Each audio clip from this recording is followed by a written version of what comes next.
안녕하세요. 캠퍼스 정보센터입니다. 이번 주 전국 초중고교에서 제1회 독도 교육주간이 운영됩니다. 교육부는 이번 주 내내 독도가 우리 영토인 역사적 근거 알기와 독도 지도 읽기 등 관련 수업을 다양하게 진행한다고 밝혔습니다. 20대 국회의원 선거를 앞두고 전국 국공립대 총학생회 대표들이 대학 구조조정과 청년 실업 등의 문제 해결을 위해 대학생과 청년이 적극적으로 투표권을 행사해야 한다고 촉구했습니다. 이달 중으로 지능정보 시대의 교육 전략을 세우기 위한 태스크포스가 구성됩니다. 이준식 부총리 겸 교육부 장관은 인공지능 등 지능정보 기술의 발달은 공교육에도 엄청난 파장을 가져올 것이라며 교육이 변하지 않으면 미래 인재를 제대로 길러낼 수 없다고 강조했습니다.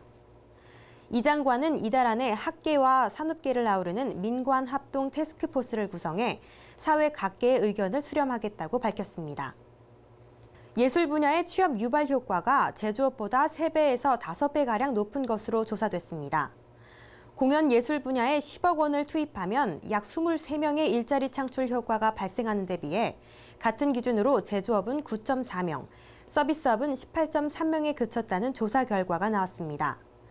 또 지난 5년간 예술 분야의 사업체는 연평균 7.86% 증가세를 보이는 등 창업도 활기를 띠고 있는 것으로 나타났습니다. 정부가 설탕과의 전쟁을 선포한 가운데 청소년의 설탕 중독 현상이 심각한 것으로 나타났습니다. 지난 2013년 가공식품을 통과한 하루 평균 당류 섭취량은 청소년과 청년층이 각각 59g과 58.7g으로 조사됐습니다. 식약처의 하루 평균 섭취 기준 50g을 이미 초과했다는 것인데요. 하루 간식으로 작은 초콜릿 3알과 콜라 1캔을 먹고 오전에 캔커피 하나, 오후에 시럽을 뿌린 아메리카노를 마신다면 이미 설탕에 덫에 걸려든 셈이라고 식약처는 경고했습니다.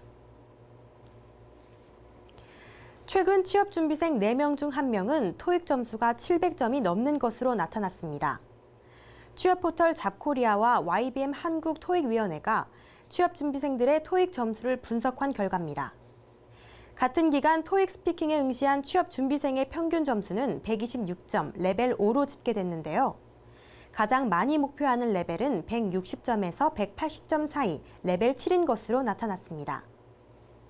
캠퍼스 정보센터 여기까지입니다. 감사합니다.